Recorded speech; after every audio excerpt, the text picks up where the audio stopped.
For those of you who are not familiar with my Elder Scrolls Legends content, I do a series there that I call deck testing, and it's where I showcase decks to kind of show off ideas, and I play 2 games, win or lose on the ladder. I share those results with you, and we're gonna start doing that with Mythgard as well, and we're gonna start with what I call Ninja Valkyries. So yesterday I did a deck showcase that kind of showed off what I think is a very good Valkyries meta deck.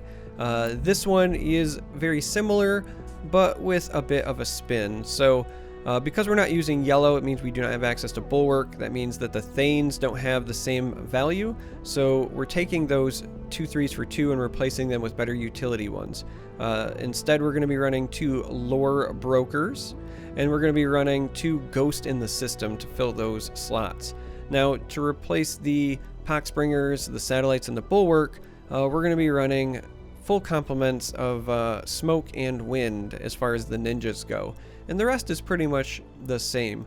I will include this deck list in the video description. You can use it to import, even though it looks like it's just going to be like a a shopping list, if you will, for the deck. You can use it with the import tool. If you don't know how to do that, I've got a video on my channel that'll show you how to do that as well. But with that in mind, we're gonna do what I do with these deck testing videos. We're gonna go play 2 games, win or lose on the ladder. We always hope for more wins than losses, but that's the nature of this video format. Sometimes I just lose games. Sometimes I make play mistakes. I don't always just put up the amazing highlights. Now, don't get me wrong, I want to put up those amazing highlights, but it's not just the only thing that we're doing here. This is an interesting start. I think we're going to get rid of the bouncer to start with a freki scout. Get that 1 drop out there. And our opponent is running Mend. Anytime I see Mend, I get a little bit scared. It's possibly a beefy control deck. And that's, yeah, okay.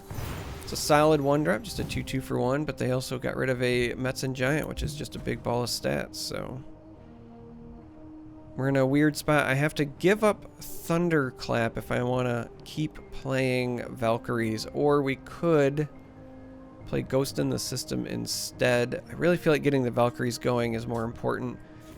So again, sad that we have to give up the Thunderclap here, but we need to hit this 2 blue threshold because we also want to start trying to develop things like Road Queen.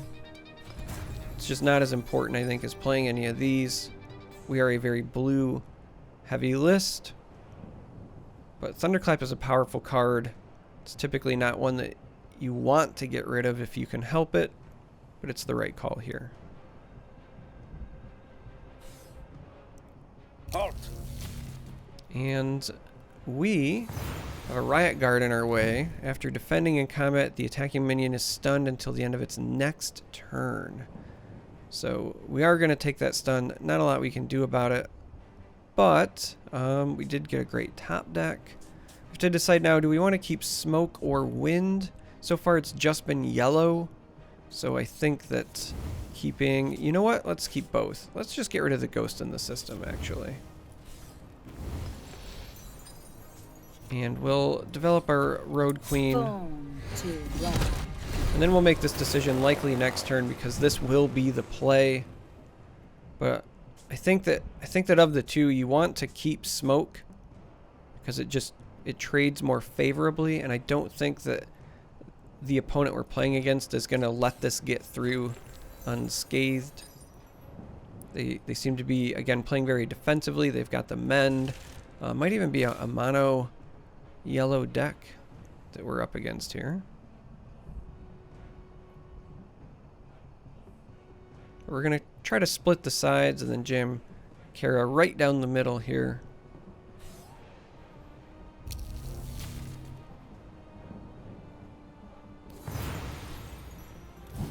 And that is unfortunate. Picking up another win means this is for sure the play. As far as getting rid of that goes, we'll take this damage, and now we actually have a real decision, because normally you just jam Kára here without thinking twice. However, if we play our Shinobi of the Wind and it manages to sneak through, if we play it here, and we maybe protect it with the Road Queen. This gets through, can actually get rid of the Phalanx, so I actually think that Kára is not the play. It's a shocker, I know. Normally you just always go with the giant ball of stats, but trying to get that Shinobi of the Wind up and running and get that utility going might just be the better path. Now this says Defender, it can't attack us unless they magically play something like Alchemical Key that maybe they were hiding, but... Fall out.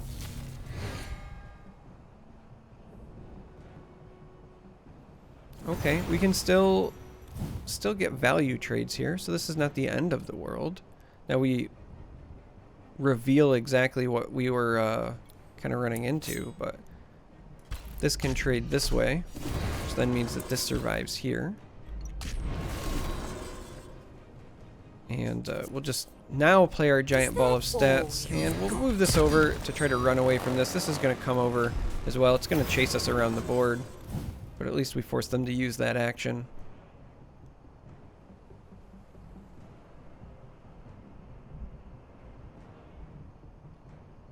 And again, they're going to do their best to try to contest this, so I expect a lot of creatures to kind of come down over here. But another reason that we moved this is because we want to get Shinobi of Smoke, I think, here in the corner. It can go through Security Phalanx. Alright, so this laser grid, enemy minions attacking this and the two adjacent lanes must take 1 damage. So this going to be taking damage one way or the other. But this is a beautiful thunderclap. What a top deck. Oh, we're so happy. Clappy clap clap. Clippity clap. Means that this can finally get through. So we'll push the damage. We'll push the damage. And again, this was going to die anyway, so we'll just say goodbye. And even though... Oh, interesting. It takes the damage before it goes off. I forgot that was the change. Well, then we're just going to pass the turn then instead. That is a play mistake. Do you remember when I said you're going to see me make some mistakes when I do these deck testing videos? Well, there you have it. Absolutely a play mistake. Not a lot I could do to hide that at the moment.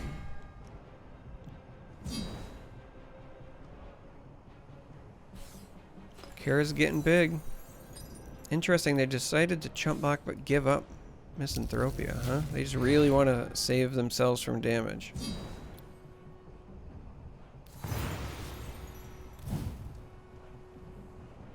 And that's fine, I get it. That makes sense. Did not top deck the overrun option that we were maybe hoping to see, so we're going to send this back so that we can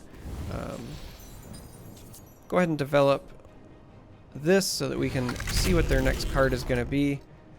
And we'll just go ahead and give them Volition, because we don't want them gaining health with Wonder Drug.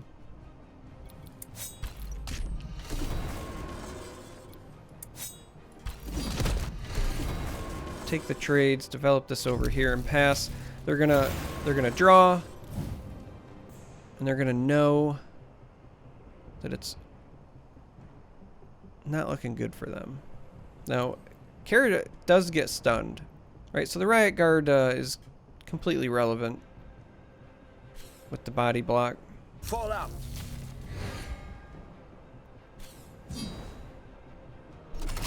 So they're gonna do this and swing in. Again, fine.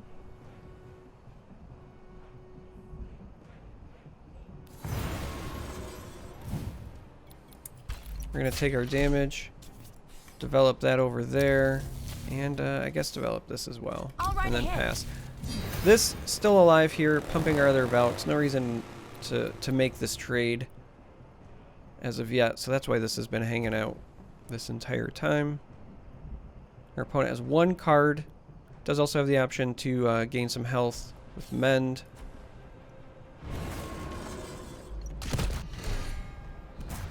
Okay.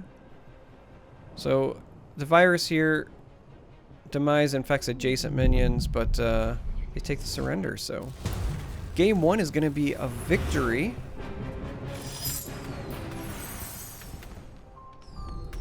For the Ninja Valks here. Earn some rewards. Go ahead and hit re-queue. Because as I said, this is where we play 2 games, win or lose, and it sounds like we're already ready to go.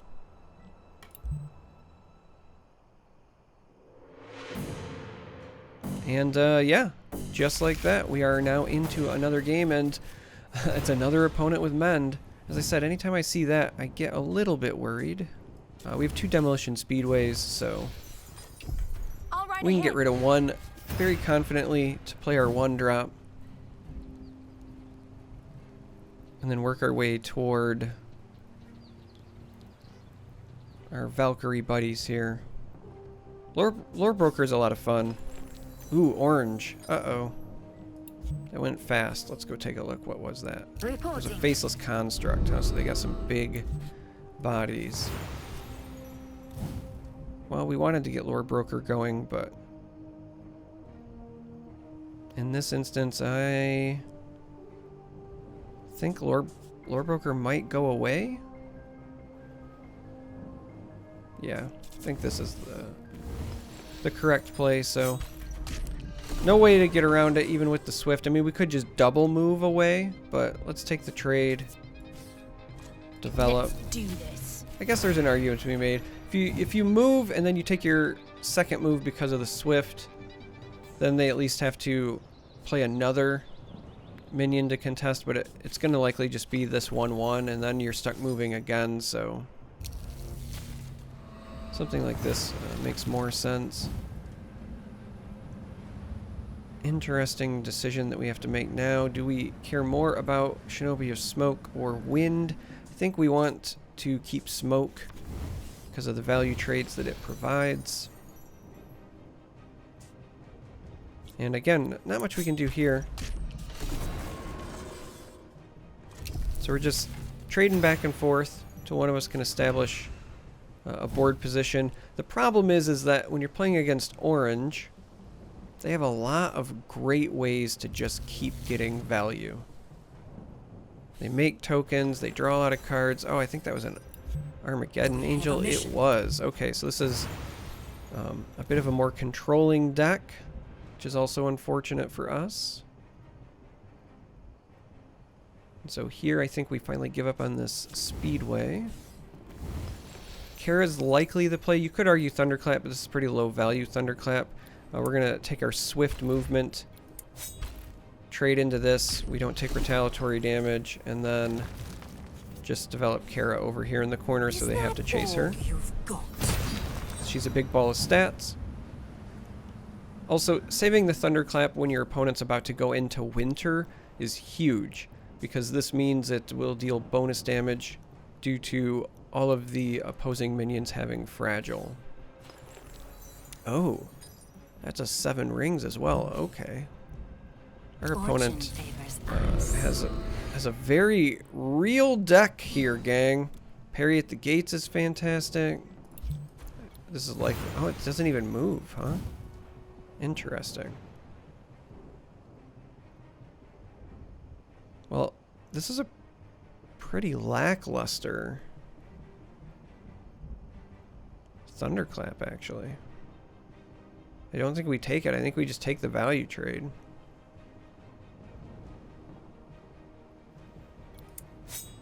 I actually think we just fully clear this out.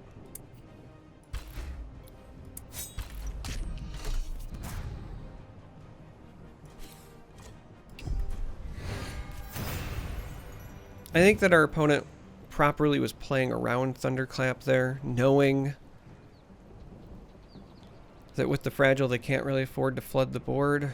But this is likely some sort of late game control deck, right? Where they're trying to set up 7 rings, set up the Armageddon Angel. This is a real issue. We're gonna have to start pushing damage. We took that clear so we could have kind of board supremacy. Yeah, that's another big body. This is a late game deck, and that's a great Magmatar for our opponent. Just absolutely beautiful magmatar for our opponent. Not much we could really do there.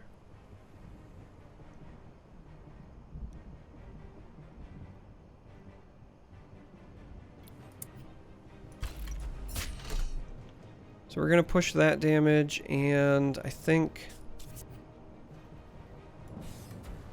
develop, in Valhalla.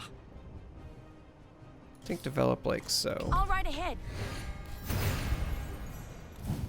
Yeah, this is what appears to be an orange-red control deck, and that is a bit of a problem. All these late-game bombs. This might be a game where we need to find some brainstorms. Or Ingrid, but we have not burned nearly enough cards to deal with that. We need to find some brainstorms. Get some souls value. Etc., etc.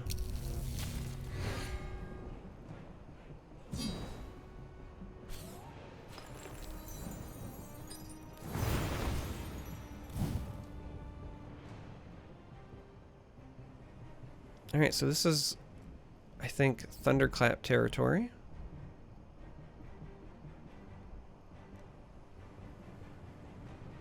So we can go ahead and we can take this trade, so this will get bigger to survive. But we also want to do the thunderclap before because with the overrun, we'll push more damage this way. So I think that is our correct path. We're really at a disadvantage here because we need more cards so we can burn some. We have this freki sidecar, but we can't really afford to play anything with it at the moment. And there is that Armageddon Angel.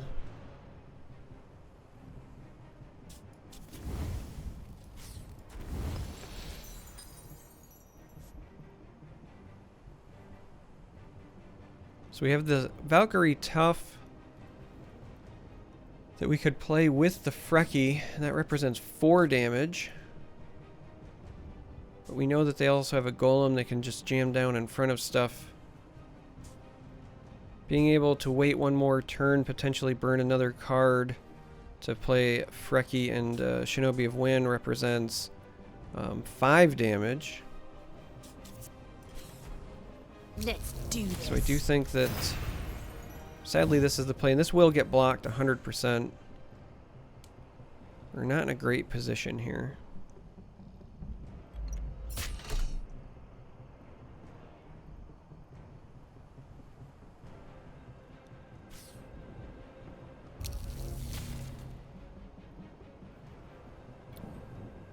So the digital golem archive copy does come down.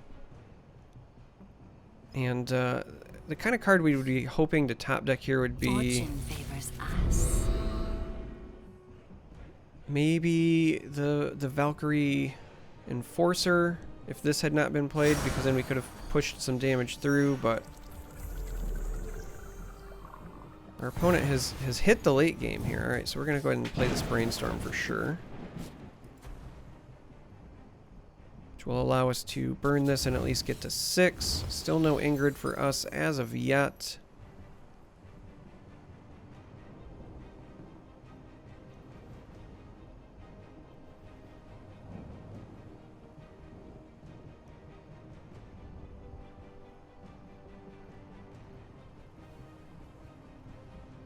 This thing's going to have to be dealt with at some point.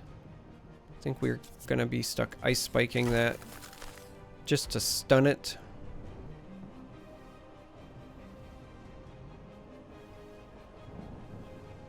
And I think we have to take this trade here. The reality is, I just think that we are too far behind to win this game.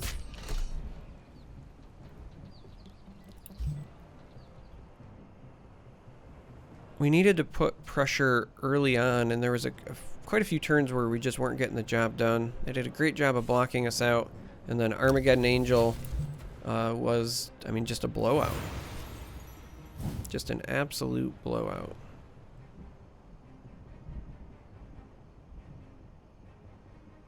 That's a beautiful play from our opponent because it perfectly blocks our freki sidecar. from doing what we want it to do.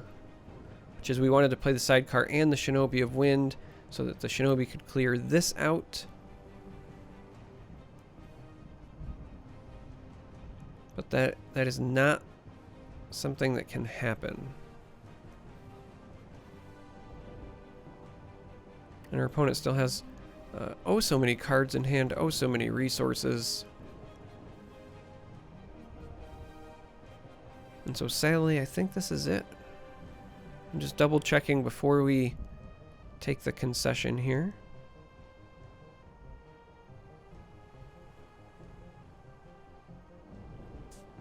I mean, I suppose theoretically we're not out of it. Eat oil! Bone to ride. Theoretically, we can do something like this.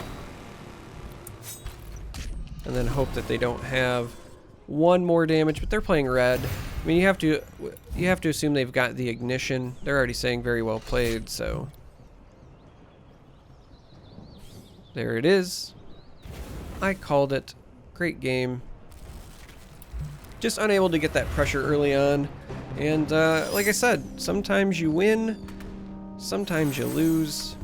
But that's 2 games. So if you made it this far, I appreciate you watching. Hope that I stop stuttering.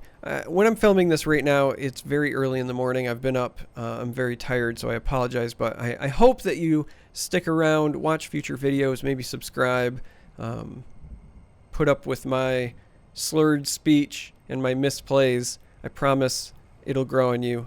It'll become endearing. But anyway, I appreciate you. And again, hopefully you'll stick around and watch some future videos.